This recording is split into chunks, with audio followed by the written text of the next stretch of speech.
안녕하십니까, 홍성국입니다. 이슈 터미네이터는 경제 사회적으로 관심이 많은 이슈들 중에서 국회의원이 직접 출연해서 이것을 어떻게 풀어갈 것인가 정책적으로 해법을 모색하는 이러한 프로그램입니다. 오늘은 반도체 관련해서 법안을 입법하신 의원과 또 업계 전문가분을 모시고 함께 토론하는 자리를 마련했습니다. 아마 10년쯤 지나고 나게 되면은 2024년은 AI가 우리 생활 속으로 우리 시청자 여러분이나 저나 우리 전 국민의 삶을 바꾸는 원년이 되지 않을까라는 그런 생각을 하고 있습니다. 그런데 이 AI가 됐건 모든 디지털 기기가 됐건 반도체가 없으면은 가동될 수가 없는 게 사실 아니겠습니까? 그래서 이제 반도체는 하나의 산업이 아니라 우리 세상을 규정하는 거의 전부로 등장하고 있는 게 아닌가 싶습니다. 22대 국회가 개원하면서 반도체 관련 법안들이 다양하게 입법되고 있습니다.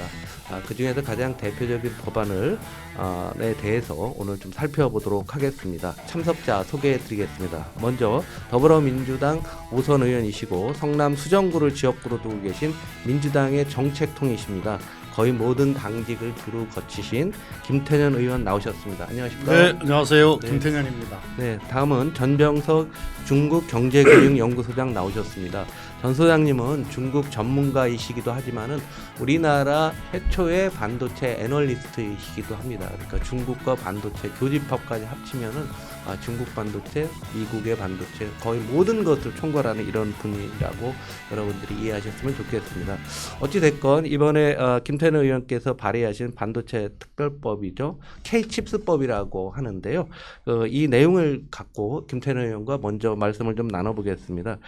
지난 6월에 반도체 특별법을 발의하셨습니다. 주요 내용 좀 소개를 해주시죠. 세계 경제를 보면은 반도체노믹스라고 이야기해도 과언이 아닐 만큼 그렇게 지금 재편되고 있지 않습니까? 매우 비상한 상황인데 이런 비상한 상황에서는 비상한 전략이 필요하고 또 특별한 지원이 있어야만 한다. 이렇게 생각을 해서 반도체와 관련한 3법을 발의를 하게 됐는데 이른바 K-칩스 3법입니다. 그러니까 국가적 차원에 있어서의 거시적인 비전과 전략 수립을 위한 반도체 생태계 조성 및 지원을 위한 특별법 이게 하나가 있고요.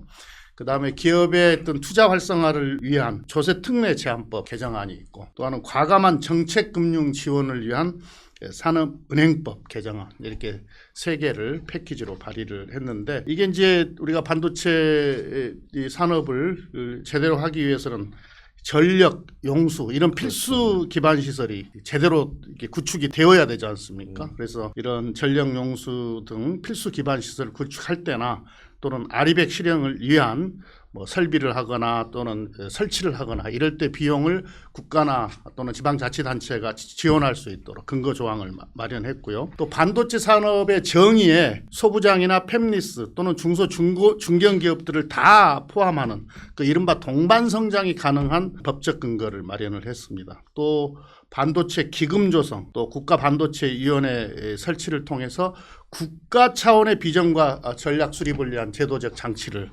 만드는 안을 담았고요. 이제 조세 제한 특례법 개정안은 아시다시피 우리가 지금 첨단 전략산업법에 투자세액 공제 조항이 있는데 이게 반도체만 별도로 따로 떼어내서 통합투자세액 공제 기본 공제율을 일괄 10%씩 상향 조정하게 되는 거고요. 기존의 대기업은 15에서 25, 중소기업은 25에서 35로 상향 조정하게 되는 거고요. 또 하나는 그 연구개발 투자세액 공제를 10% 상향했습니다. 이렇게 되면 대기업은 30에서 40, 중소기업은 40에서 50으로 상향 조정되는 거고요.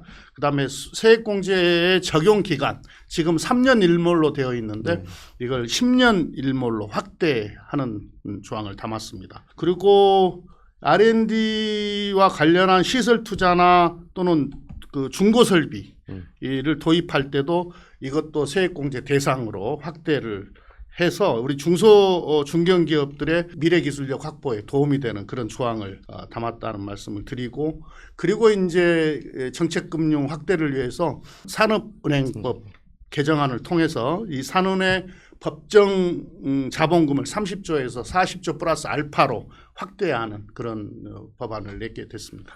거의 모든 것을 다 망라하고 있는 것 같습니다. 또 업계에서 주장했던 내용들은 좀 많이 들어가 있는데요.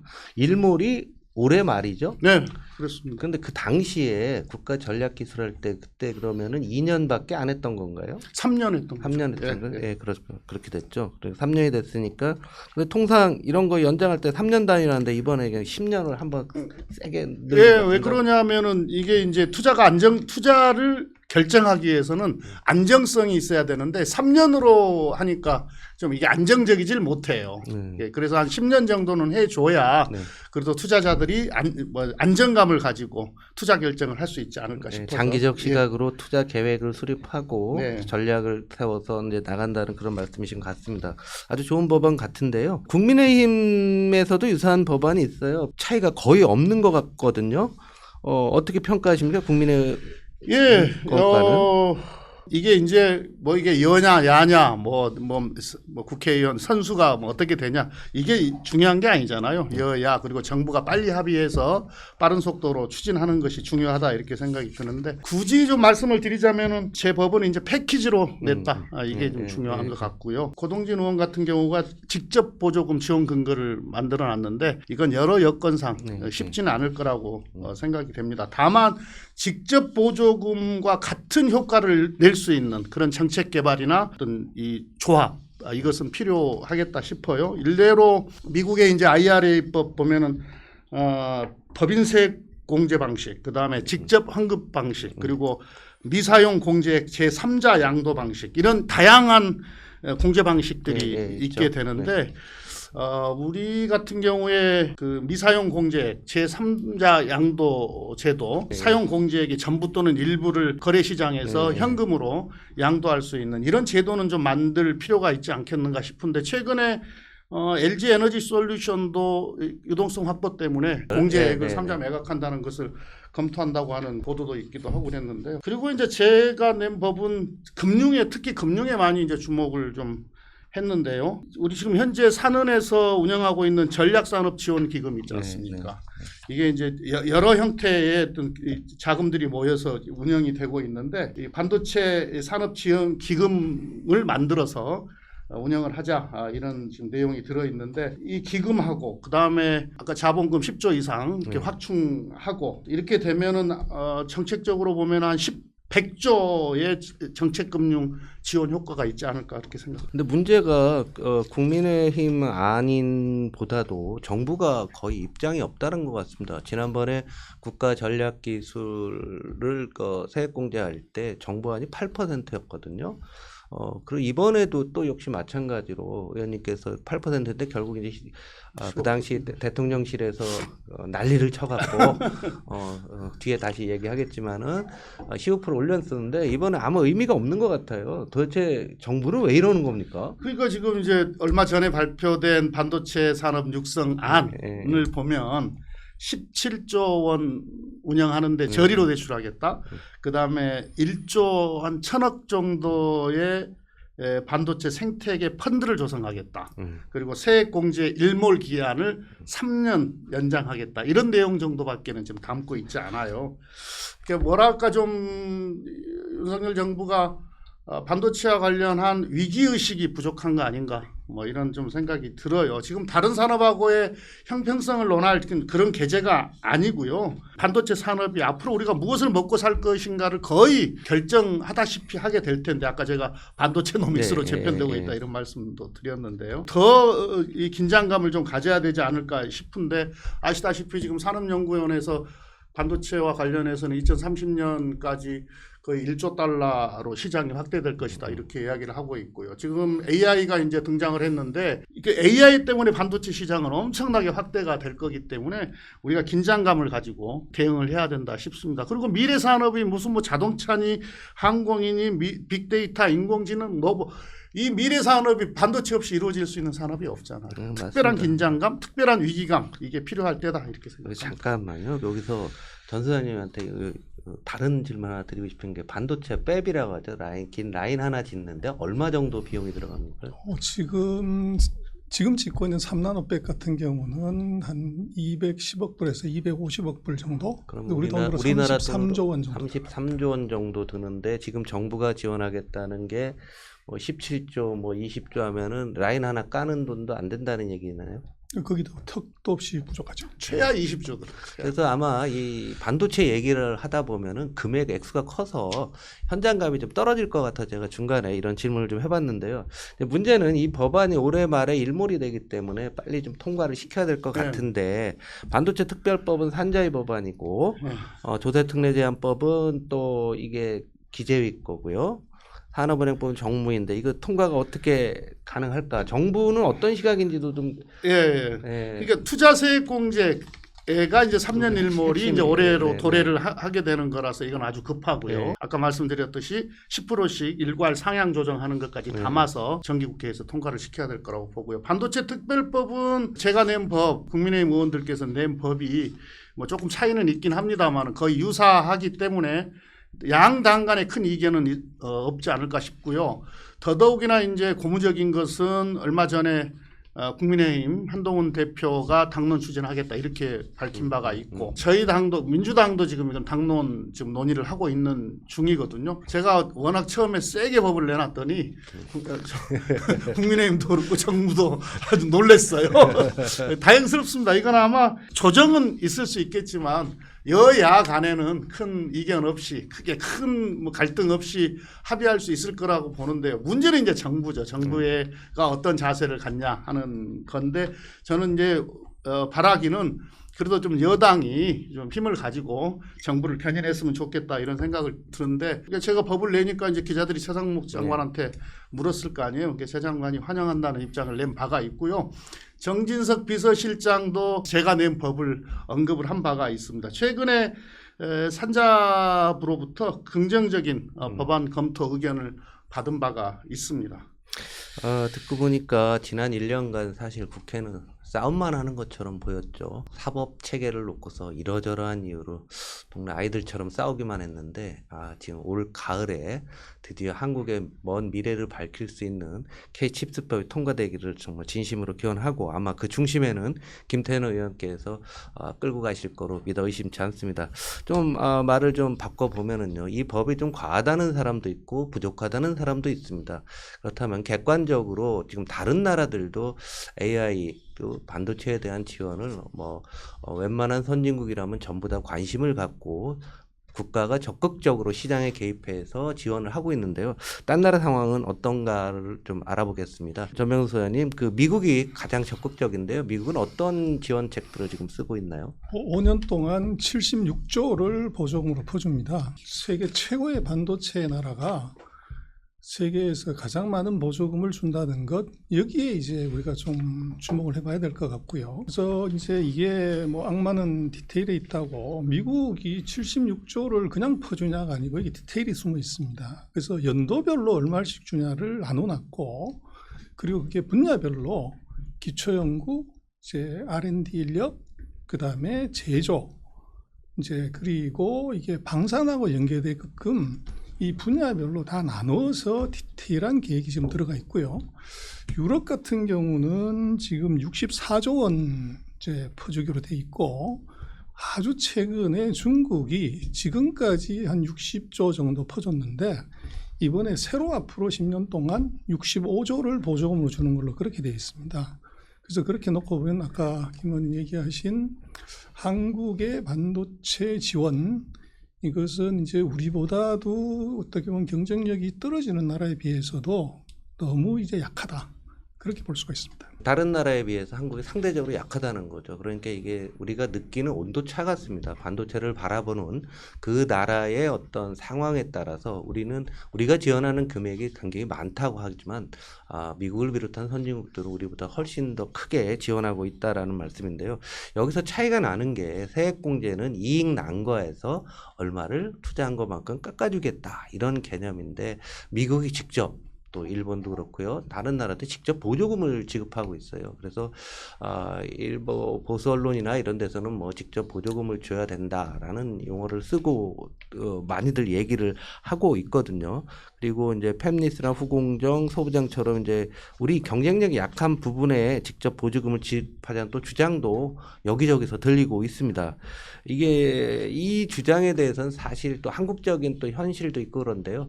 짧게 그 김태형 의원님 이 부분에 대해서는 아까 유사하게 말씀하셨는데 뭐 윤석열 정권의 지금 재정 운영 상태로 놓고 보면 직접 보조가 매우 힘들지 않을까 싶어요.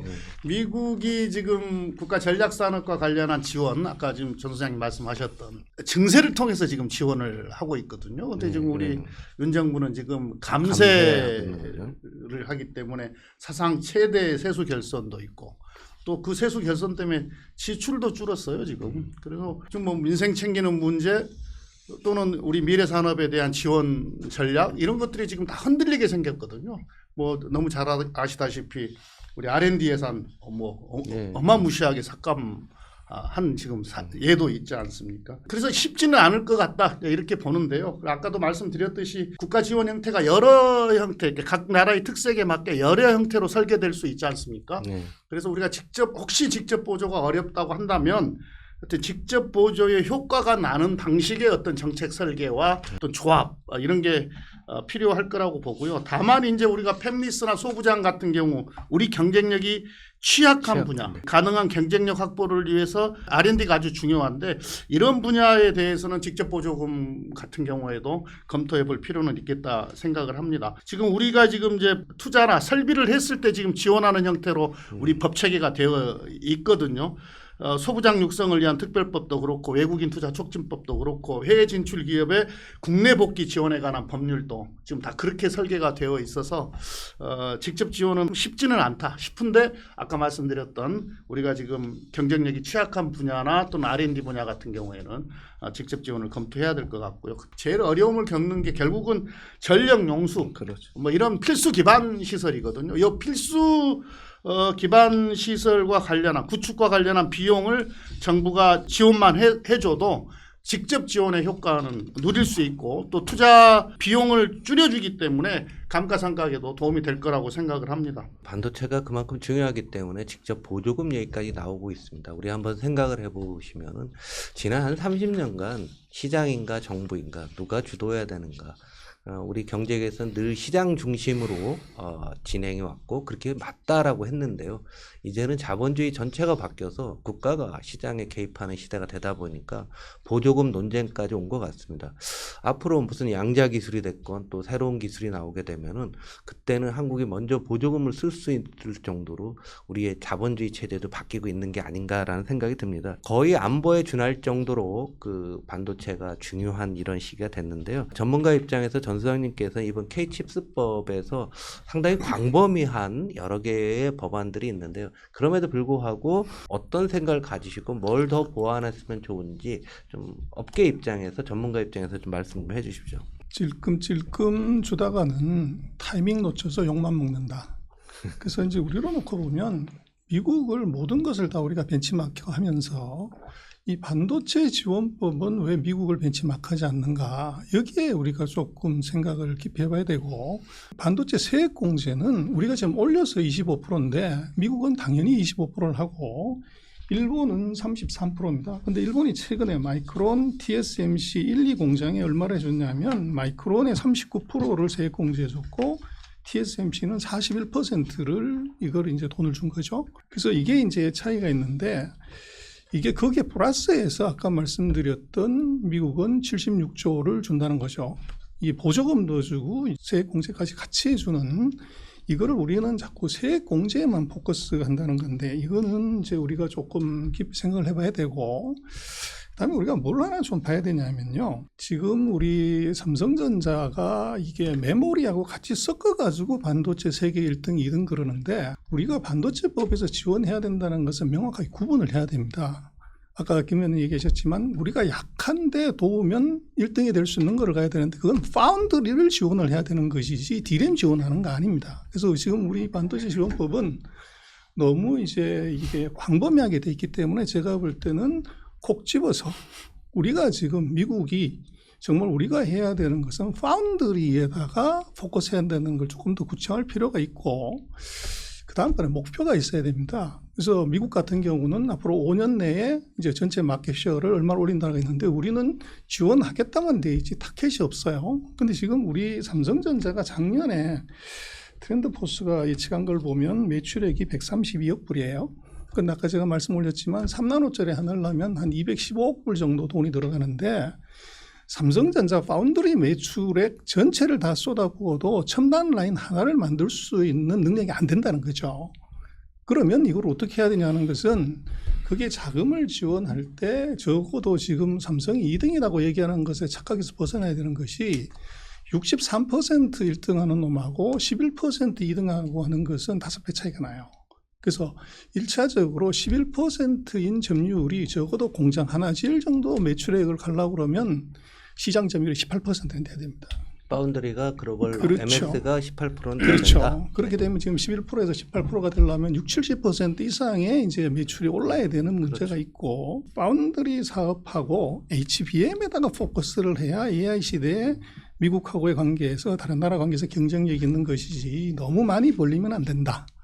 그다음에 지금 소부장을 얘기를 하지만 지금 전 세계 반도체 장비는 미국, 소재는 일본, 또 노광 장비는 유럽 이렇게 돼 있기 때문에 우리가 소부장을 그냥 통째로 지원한다는 것은 의미 없습니다. 구체적으로 한국이 가장 가능성도 있고 국산화를 했을 때 이것이 영향력이 큰 것만 찍어서 얘기를 해야지 다 갖다가 산탄총을 쏘는 것은 의미가 없다. 그래서 조금 우리가 더 디테일하고 정확하게 타겟팅을 하면은 이것이 의미가 있을 것 같고 그리고 지금 이제 놓고 보면은 뭐 여야가 지금 5개 법안인가 제가 아침에 확인을 해보니까 올라와 있던데요.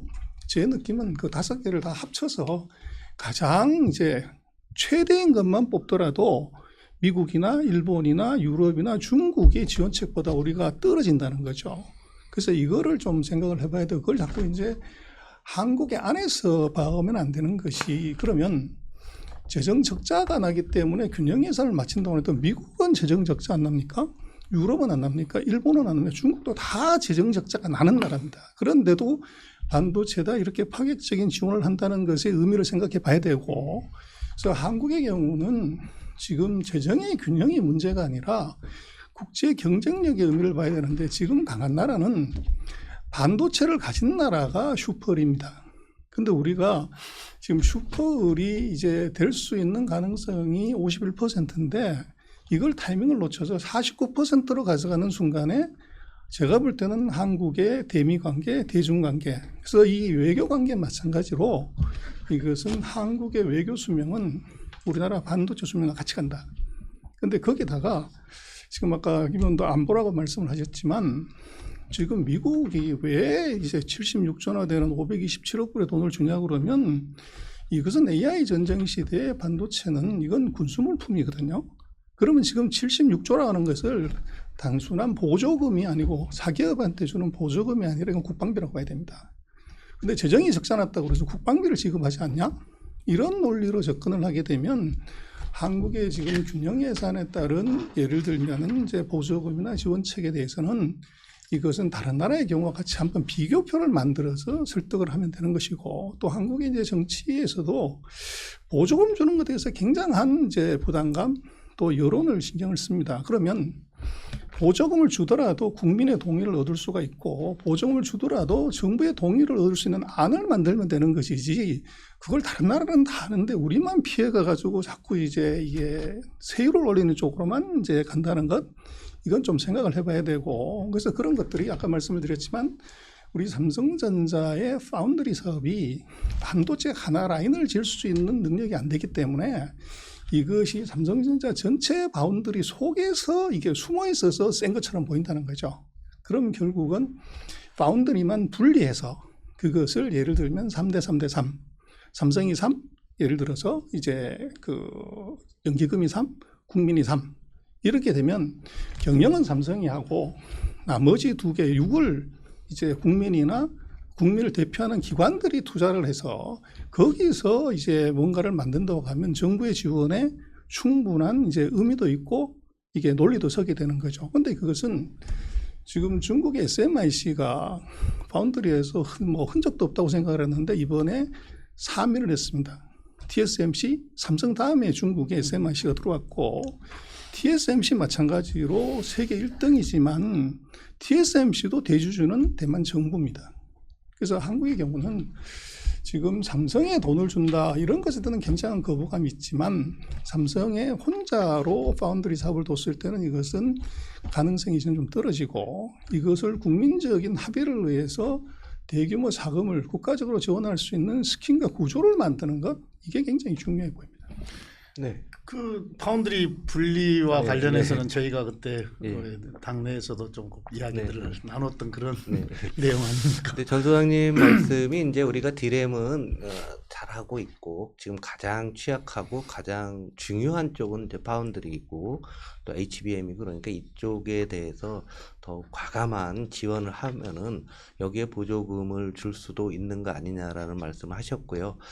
또 하나 중요한 것은 보조금을 지급한다는 게 TSMC가 T가 타이완이지 않습니까? 거의 정부 기업이기 때문에 대만은 할 수가 있는 거고요. 또 일본이나 미국은 아예 공장이 없었기 때문에 정부가 돈을 댈 수가 있고 보조금을 줄 수 있었는데 그럴 바에는 파운드리만 분리해서 정부와 연기금이나 삼성이나 뭐 이런 기업체들이 해서 하는 이 아이디어를 오랫동안 말씀을 하신 걸 알고 있습니다. 제가 이 말씀을 들은 게 한 10년 전부터 들은 것 같은데 전 소장님 아이디어를 다른 분들 어떻게 생각하세요? 이 부분에 대해서? 그래서 거기는 이제 삼성의 의사결정이 중요하겠죠.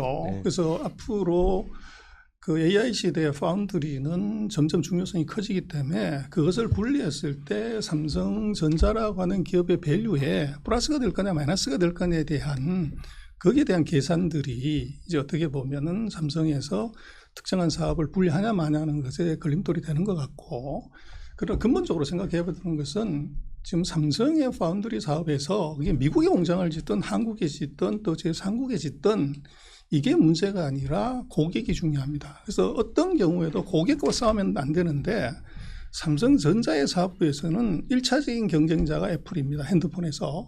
그리고 AMD가 또 경쟁자고 핸드폰에 들어가는 칩을 만드는 퀄컴이 경쟁자예요. 근데 지금 전 세계 파운드리의 최첨단 파운드리의 가장 중요한 3대 고객이 이 세 개인데 이것은 삼성의 경쟁자한테 단 1%라도 0.1%라도 이제 기술 노출의 가능성이 있으면 거기다가 뭐 위탁을 맡긴다? 이것은 있을 수 없는 얘기죠. 그래서 삼성이 설사 기술을 개발한다고 하더라도 전 세계 그런 파운드리 수요의 한 60-70%를 차지하는 빅가이한테 주문을 구조적으로 이 모회사의 세트 제품 때문에 받을 수가 없는 구조예요. 그래서 그렇게 되면은 이것은 삼성의 파운드리 산업의 장기적인 이제 비전을 위해서도 이것은 이제 독립적으로 가야만이 기술 플러스 고객을 확보하는 것이지 제가 볼 때는 기술은 죽었다 깨도 시장을 못 이깁니다. 그래서 고객이 없는데 기술만 개발을 해서 그거 어떡할 거냐. R&D 비용만 들어가고 정부 보조금만 잡아먹는 어떻게 보면 돈 먹는 하마에 그칠 가능성이 있어 보여요. 이 문제는 좀 공론화 시켜볼 필요는 있다고 네, 보고요. 그렇습니다. 그러니까 우리 전사님 평소에 말씀하시는 이야기 중에 하나가 TSMC는 고객과 경쟁하지 않는다. 고객과 경쟁하는데 신뢰가 가겠습니까? 그리고 그 고객이 전부 다 타이완, 중국 출시라는 거죠. 그래서 참 굉장히 우리나라 불리한 상황이기 때문에 많은 지원을 해야 되는데 문제는 지금 파운드리가 됐건 디램이 됐건 HBM이 됐건 이제 주한미군이 미군 개입의 인계철선에서 이제는 평택라인 또 우리가 용인이나 이천에 짓게 되면 이게 여기 있는 반도체가 한국을 지키는 가장 중요한 무기가 돼야 된다는 주장을 또 전수장도 계속 해오셨었습니다. 그래서 반도체는 안보라는 거죠. 그래서 한국에서 최첨단 반도체를 계속 많이 마련하게 되면 우리나라 안보도 미국이 어쩔 수 없이 지켜줄 수밖에 없고 역으로 중국도 한국에 대해서 어떤 제재를 가하기 어려운 상황이다. 이 정도로 중요하기 때문에 우리가 생각을 좀 바꿔보자. 그래서 김태형 의원님은 이런 K-칩스법을 낸 거고 전 소장님은 이것도 부족하니까 더 내자. 이렇게 우리가 지금 토론을 30분째 진행하고 있는데요. 그런데 굉장히 중요하고 급박하게 돌아가지만 최근에 오면서 또 정확히 전병수 소장께서 예측을 하셨어요. 반도체 슈퍼 전략이라는 책에서 미국의 반도체 공장을 짓게 돼도 이게 생산성을 높이고 제대로 가동되기에는 상당한 어려움이 따를 것이다 라고 했는데 오늘 이 녹화를 하는 날이 오늘이 8월 14일인데요. 오늘자 경제신문들 보면 미국에서 투자하고 있는 IRL법에 의해서 미국에 짓고 있는 반도체 공장이라든가 배터리 공장들, 뭐 많은 공장들이 굉장히 지연이 되고 있다라는 보도들이 나왔어요. 그래서 미국에서 과연 반도체 생태계가 이렇게 빨리 갈 것인가, 그 책에 쓰셨던 그 내용들이 현실화되고 있고, 제가 한 1년 반 됐나요? 책 나온 지? 정확히 지금 맞아 돌아왔는데 그 부분을 좀 우리가 알고 있는 것보다는 시간이 좀 더 지연되는 것 같거든요. 며칠 전에 그 세미유키라는 회사에서 지금 TSMC, 인텔, 삼성의 애리조나, 오하이오, 텍사스 여기에 회사들의 폐업이 얼마나 딜레이 될 건가 하는 보고서를 냈습니다. TSMC가 2025년에 이제 공장을 가동을 하고 인텔이 25년, 삼성이 2024년으로 되어 있는데 이것이 업데이트된 걸 보면은 TSMC가 빨라 2027 아니면 28, 인텔이 26, 28, 우리 삼성도 2025 정도가 돼야 당초 예상보다는 다 1년에서 한 3년 정도 딜레이 되는 걸로 그렇게 보고 있는데 대표적인 게 바로 TSMC입니다. TSMC 한 6천 명 정도가 인력이 필요한데 지금 2,200명 정도가 일을 하고 있는데 그 중에서 절반 가까이가 대만 본토에서 온 사람입니다. 이유는 첫 번째 이게 반도체가 첨단처럼 보이지만 365일 24시간 공장을 돌려야 되는 상교대 산업이에요. 40년 전에 반도체 산업을 떠나보낸 미국에서는 상교대할 숙련 인력 자체가 없습니다. 그래서 여기서 이제 인력 문제가 가장 크고 두 번째는 이제 문화 차이인 거죠. 그래서 대만식의 소위 말하는 군대식 문화가 오늘의 뭐 대만의 TSMC를 키웠다고 하면 그 모델을 그대로 미국에 갖다가 적용을 했더니 이것은 판판이 깨지기 시작하는 거죠. 그래서 제가 볼 때는 더 심각한 문제는 그 대만에서 이주한 대만 엔지니어들이 3년 계약입니다. 그리고 급여는 대만의 3배. 근데 제가 볼 때는 3년 계약이 끝나는 순간에 아마 대만 엔지니어들의 절반 이상은 아마 미국으로 이제 영주권 나오기 때문에 갚버리는, 그래서 자녀 교육이라든지 뭐 이런 이유 때문에. 근데 지금 인텔을 포함해서 미국의 기업들이 엔지니어들의 수요가 무지 커요.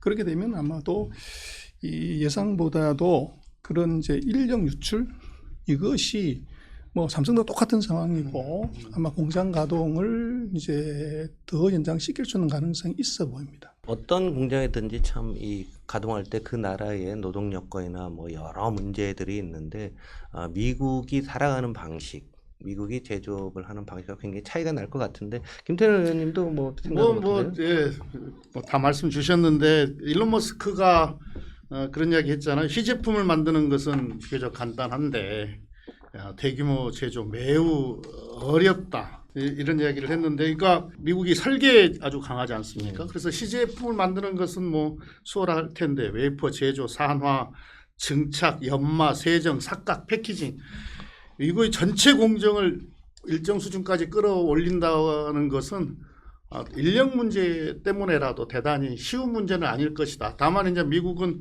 그래도 이제 반도체를 하는 데에서 인력, 용수, 그다음에 전력 이 세 가지가 필요하다고 하면은 전력과 그 용수는 강할지 모르겠는데 인력에 있어서는 여전히 어떤 취약성을 갖고 있는 거 아닌가 이런 생각이 들어요. 결국 이제 미국도 반도체를 하기 위한 인프라가 매우 부족하다라는 얘기인데요. 그 특히 인력 문제가 지금 집중적으로 부각되는 것 같습니다. 우리나라도 조선업은 이제 한국이 세계 1위를 하고 있지만 그 배를 만드시는 분들은 이제 다 대부분 외국인 근로자들이 하고 있다고 합니다. 저도 기회가 나면 거제도를 한번 가서 외국인이 얼마나 많은가 보려고 하는데 이분들이 한국의 어떤 근로 문화에 얼마나 녹아 들어가는지 굉장히 관건일 것 같고요. 그런데 반도체라는 것은 일반 용접이라든가 뭐 간단한 제조업하고는 굉장히 차원이 다른 겁니다. 그래서 인력 문제도 있을 것 같고 이런 인력을 비롯한 인프라 지원과 관련해서 우리가 좀 더 보완해야 될 점이 있으면 지금 전력 문제도 나왔는데 혹시 빠진 게 있으시면은 전 소장님께서 좀 지적을 좀 해주십시오. 반도체 전쟁이라고 얘기를 하는데요. 그 전쟁이 뭐냐면 인수전입니다. 사람 전쟁, 물 전쟁, 전력 전쟁, 그게 플러스 이제 쩐의 전쟁이, 돈의 전쟁이 같이 붙는 거죠. 이천이나 여주하고 반도체 공장들이 물 때문에 이제 뭐 갈등이 있긴 하지만 대만은 이걸 어떻게 푸냐 그러면요. 대만에 이제 거기는 태풍이 자주 불고 또 이제 뭐 여러 가지 자연재해 때문에 반도체 공장 용수 부족을 이것을 농업용 용수를 이거를 반도체 공장으로 돌려줘 가지고 반도체 공장을 돌리게 하는 것이 세계 1등하는 대만입니다. 만약에 한국에서 이런 일이 일어났다 그러면 이것은 뭐 난리 날 일인데 대만의 경우에 반도체 산업의 중요성이라는 것은 이건 이제 안보 산업, 국방 산업이라는 거 보는 거죠. 그래서 반도체가 중국으로부터 대만을 보호해주고 또 미국이 대만을 보호해준 진짜 이유는 반도체이기 때문에 여기다가 용수는 그런 식으로라도 이것은 이제 해주는 것이 결국은 정책의 최우선 순위가 어디 있냐 또 그것을 이제 국민적인 합의를 끌어내냐는 것이 우리하고 다른 점이고 제가 볼 땐 지금 제일 심각한 문제는 돈은 이제 마련되면 줄 수 있지만 문제가 되는 게 있습니다. 우리는 지금 뭐 이제 의대 때문에 난리지만 한국에 돈을 벌어주는 것은 의대가 아니고 반도체입니다. 의사 선생님은 물론 우리도 굉장히 급한 거지만 의사 선생님은 10년, 15년 뒤에 이제 지금 시작으로 나오지만 반도체 엔지니어는 4년 뒤에 바로 나오게 돼요. 그래서 지금 제가 볼 때는 우리가 뭐 한전공대 갖고 말을 했지만 지금 학부한테 진짜 급한 것은 한전공대가 아니라 반도체 공대다. 그리고 지금 이제 이공계에서 이제 가장 높은 점수대들이 이제 반도체 공학과를 가게 되는데 지금 의대 정원이 늘어남으로 인해서 반도체 공학과를 가야 되는 이제 엔지니어 예비 인력들이 다 의대로 가버리면 앞으로 4년 뒤에 한국의 반도체 공학과를 졸업하는 인력의 차질 문제가 당장 맞닥뜨린다는 거죠. 그리고 지금 한국의 진짜로 이제 경쟁자는 미국이 아니고 저는 중국이라고 봅니다.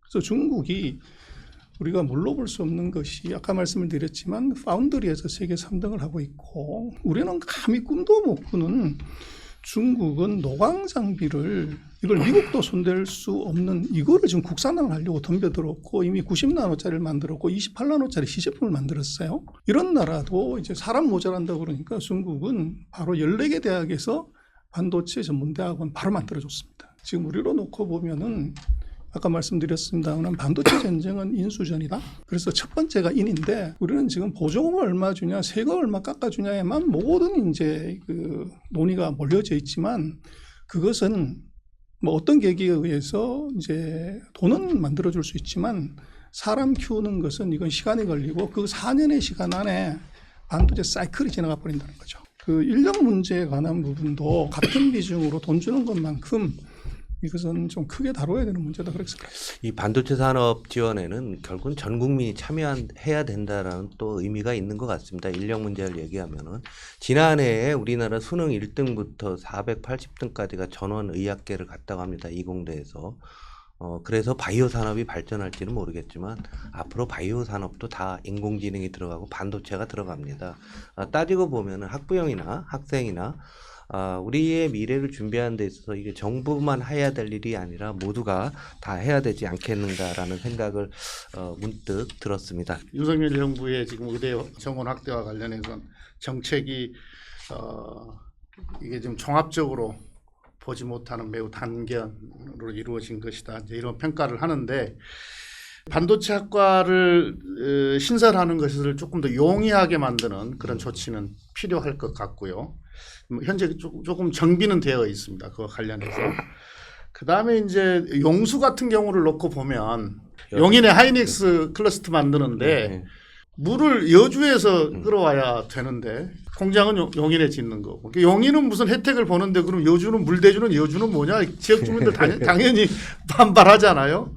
그래서 이제 제가 이번 법안에다가 반도체 발전에 기여한 지자체 그리고 주민들도 이익을 공유해야 된다. 그래서 지역 상생협력 기금 조성과 관련한 어떤 법적인 근거를 만들어 놨습니다. 그렇지 않으면 이런 갈등들을 단기간에 해결할 수가 없어요. 지금 이게 속도전인데 네. 그런 부분을 해소하는 게 실질적으로는 오히려 더 중요한 내용이 아닐까 싶습니다. 뭐 저희도 이제 현실적인 해결 방법들을 찾아야 되니까. 미국 같이 땅이 넓은 나라는 그냥 공터에다가 그냥 포크레인 해갖고서 하면은 금방 짓거든요. 우리나라는 그렇지 못합니다. 그래서 우리 국민들의 협조, 행정기관 또 지역 이기주의 이런 것들도 함께 답해야 될 것 같습니다. 정부가 국가인공지능위원회를 발족해서 AI 기술을 뭐 경쟁 세계적인 수준을 확보하겠다 뭐 하는데 어차피 의원님 나오셨으니까 반도체 정책이나 미래 첨단 산업에 대한 정부 정책에 대해서 좀 어떻게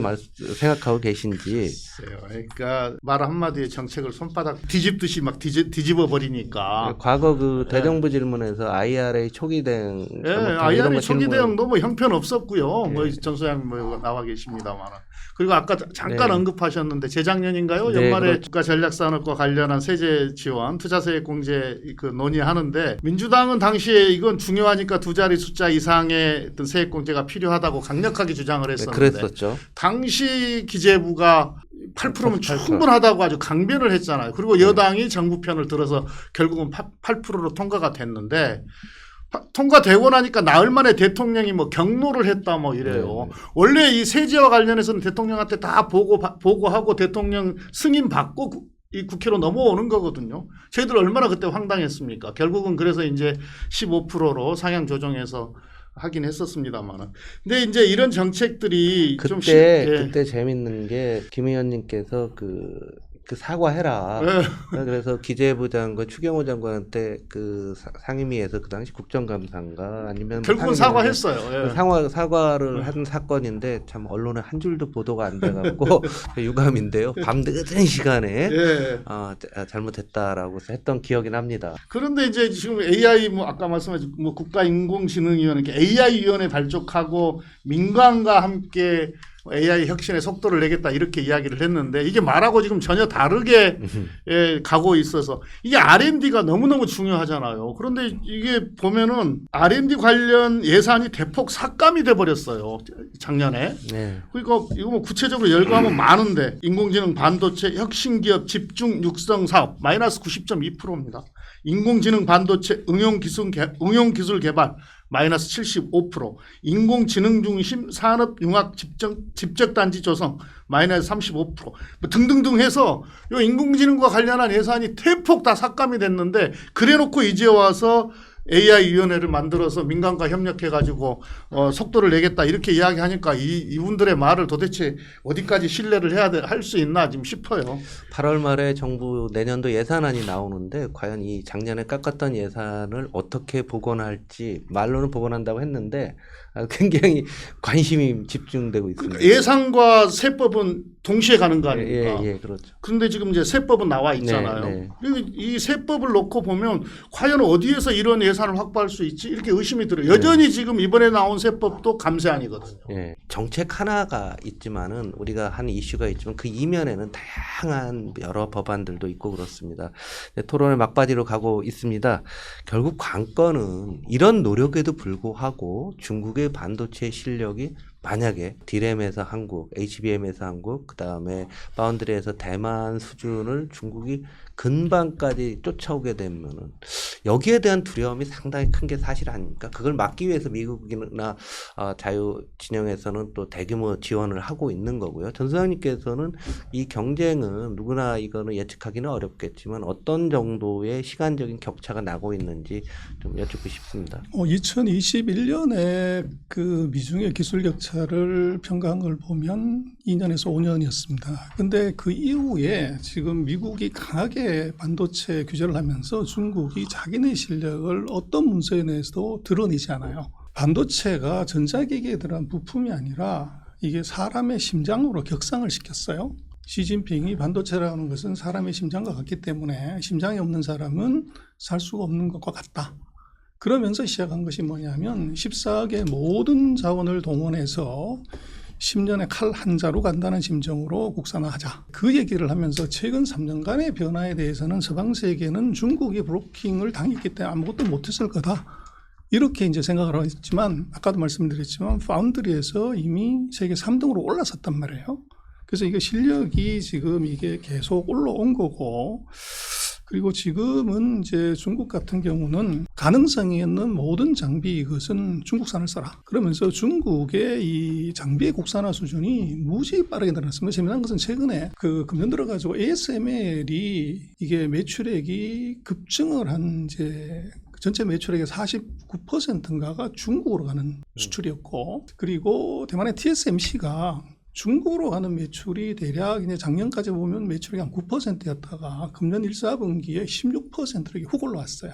TSMC나 예를 들면 ASML의 대중국 매출액이 왜 저렇게 크게 늘어났냐? 이게 이제 미국의 그 브로킹에 구멍이 있다는 얘기고, 근데 재미난 것은 미국, 일본, 유럽의 반도체 장비 회사들의 매출액이 다 대중국은 늘어났는데 우리만 마이너스가 나왔습니다. 여기는 무슨 얘기냐면 중국이 장비 국산화를 국가적인 차원에서 세게 밀어붙이고 이제 국산 제품의 그 사용을 장려하는 과정에서 중국이 대체하는 것은 미국이나 일본이나 유럽의 인류 장비가 아니라 한국의 미들 레벨의 장비를 이걸 빠른 속도로 개최를 하고 있다는 거죠. 그렇게 되면 한국의 소부장이 이게 어떻게 보면 한국에서 파는 것 외에 산업이 가고 나면 일본이나 미국처럼 소부장이 계속적으로 돈을 버는 구조여야 되는데 지금 중국의 상황을 놓고 보면 한국의 소부장이 그것이 이제 어떻게 보면은 시장을 한 30% 40% 잃어버리는, 다른 나라는 느는데 우리만 빠지는 그런 현상이 지금 나타나고 있습니다. 아직은 시간 격차는 있는데 중국이 거의 모든 자원을 집중해서 반도체에 밀어넣고 있으니까요. 14억에서 제일 똘똘한 사람들을 반도체에 넣게 되고 그러고 시간이 지나고 모든 자금을 무한정으로 넣고 있다라는 얘기죠. 그러다 보면 언젠가는 미국이나 장비까지도 중국이 다 생산하게 되는 그 상황들도 미국은 막으려고 할 거고 중국은 개발하려고, 이런 경쟁은 우리가 생각했던 것보다는 지금 조금 시간은 좀 지연되고는 있지만은 앞으로 우리 세계의 어떤 패권을 가늠하는 중요한 잣대가 되지 않을까라는 이런 생각을 해봅니다. 여기서 좀 중요한 부분들은 우리가 또 레가시 반도체는 중국에서 또 수입도 합니다. 그리고 지금 전수장도 말씀드렸지만 한국이 중간재를 중국에 수출하면 중국이 조립을 해갖고 미국이나 유럽으로 수출해, 이런 3자 산업 구도도 지금 거의 깨져가고 있는데요. 지금 우리나라의 대중국 정책이 참 애매한 것만큼은 사실입니다. 누가 외교 정책을 한다고 해서라도 방향을 잡기 상당히 어려운 게 현재의 상황인데요. 마침 그 김태현 의원님께서 한중의원연맹 회장이시고 현 정부 들어서 중국 정책을 많이 질타하신 분입니다. 그래서 좀 우리 반도체와 연결해서 아니면 또 한중 관계를 위해서라도 어떤 지금 한중 관계를 끌고 가야 되는지 좀 말씀해 주십시오. 경제 구조, 산업 구조의 어떤 이 변화로 인한 영향, 이에 대해서는 방금 전 소장님께서 잘 말씀을 해주셨는데, 전 소장님 말씀대로 뭐 그렇다 하더라도 여전히 중국 시장 우리가 포기할 수는 없거든요. 어쨌든 이건 반도체 약 한 40% 아니면 40%대 거의 절반 정도를 중국에서 소비를 하고 있으니까요. 그리고 우리나라 지금 반도체 수출을 보면은 중국에 직접 수출하는 게 한 36% 정도, 재수출되는 것까지 합치면 한 50%가 지금 중국에 수출이 되고 있는데 우리가 어떻게 포기를 하겠습니까? 그러니까 엔비디아가 중국 수출을 위한 전용 제품 모델을 만들고 있잖아요. 그런 것처럼 우리 반도체 기업들이 포기할 수 없다. 그런데 이제 이렇게 하려면은 정부 차원에서의 또는 국가 차원에서의 어떤 외교 전략이 대단히 중요하잖아요. 그렇죠. 근데 지금 현 정부 들어서서 어떤 일방 외교가 어떤 대중국 관계를 악화시켰고, 이게 우리 기업들의 경제 활동에 상당히 부담을 주고 있는 것 또한 사실 아니겠습니까? 이럴 때일수록 이제 실리외교가 필요할 거라고 보여지는데, 이건 빨리 시급히 복구해야 된다는 거고요. 그 다음에 이제 아까 소부장 관련해서 말씀 주셨는데, 선택과 집중을 통한 어떤 소부장의 경쟁력을 확보하는 것, 이게 아주 지금 필요할 거라고 봅니다. 그러니까 우리가 소부장이 경쟁력이 있어야 중국에 또 수출도 할 수 있는 거니까요. 중국과의 그런 의원외교 같은 건 활발한 편인가요? 네, 작년에는 이제 한중 의원연맹이 중국에 가서 이제 전인대하고 교류와 관련한 여러 가지 논의를 했었고요. 그 다음에 우리 민주당 차원에서 그때 이제 저랑 우리 홍성국 의원님이랑 같이 또 여러 몇 분의 의원님들하고 같이 중국을 방문해서 그 주요 그 국책 연구기관들을 다 만나고 오지 않았었습니까? 예. 그리고 여러 가지 토론도 많이 하고 했었는데 여전히 위기와 기회는 계속 있다, 상존하고 있다 이렇게 보여집니다. 네. 현재 이제 제가 한중의원연맹을 맡았으니까 곧 상견례부터 시작을 해서 여러 가지 활발한 국회 차원에서의 의회 차원에서의 외교 활동을 전개해 볼 생각입니다. 결국은 이게 이제 우리 어떤 기업들의 경제 활동에도 도움이 되는 방향으로 어떤 진행이 되어야 되지 않겠나 싶습니다. 그 미중 전략 경쟁에서 반도체가 가장 중요하지만 반도체 이외의 산업에서 당장의 먹거리와 관련된 부분은 중국이 매우 중요하죠. 지난해 여름 6월에 김태년 의원께서 중국에 가셔서 강하게 단체 관광객 풀어달라는 요구를 했었는데요. 그 이후 2달 후에 풀리기는 했습니다. 많이 오고는 있지는 않지만은 의원들이 굉장히 욕을 많이 먹고 있지만은요. 국회의원들도 이런 일을 하고 있다는 것 좀 시청자 여러분들 알아주시기 바랍니다. 이 방송을 시청하시는 분들 중에서는 반도체 기업에 투자하시는 분들이 많이 있으실 거예요. 또 그렇기 때문에 또 이 방송을 보실 수도 있는 거고요. 근데 8월 초에 아시다시피 엔비디아부터 시작해서 우리가 이런 반도체가 세상을 바꾸고 미래를 여는 뭐 가장 중요한 기술이고 뭐 이렇게 얘기를 해왔지만은 그래서 많이 투자를 해서 많이 올랐어요. 그런데 8월 초에 엄청난 급락이 발생했었습니다. 그래서 오늘 저희가 토론한 것은 한 3년, 5년 후에 어떤 반도체를 둘러싼 반도체 삼국지 얘기를 했는데요. 지금 당장의 반도체 사이클이 꺾이는 게 아닌가라는 우려들이 많을 것 같아요. 그래서 전 소장님 뭐 원래 이 분야 전문가이시니까 반도체 투자하고 계시는 분들한테 굉장히 지금 마음들이 불편하실 텐데 한 말씀 좀 해주시죠. 반도체는 올라갈 때 2년 반, 떨어질 때 1년 반, 그게 최근 40년간 패턴인데요. 지금 우리 하이닉스와 삼성을 보시면 흑자가 이제 2분기 났어요. 그래서 2분기 흑자가 난 걸 갖고 피크다, 이건 너무 이릅니다. 그리고 이번에 8월 초에 주가 폭락은 엔캐리 때문에 이제 폭락을 한 것이고, 엔캐리는 뭐 거의 다 해소가 되고 있더라고요. 그렇습니다. 빠른 속도로. 통상 보면은 한 4개월에서 27개월 정도 확장 국면인데 지금 한 13개월 정도 왔어요.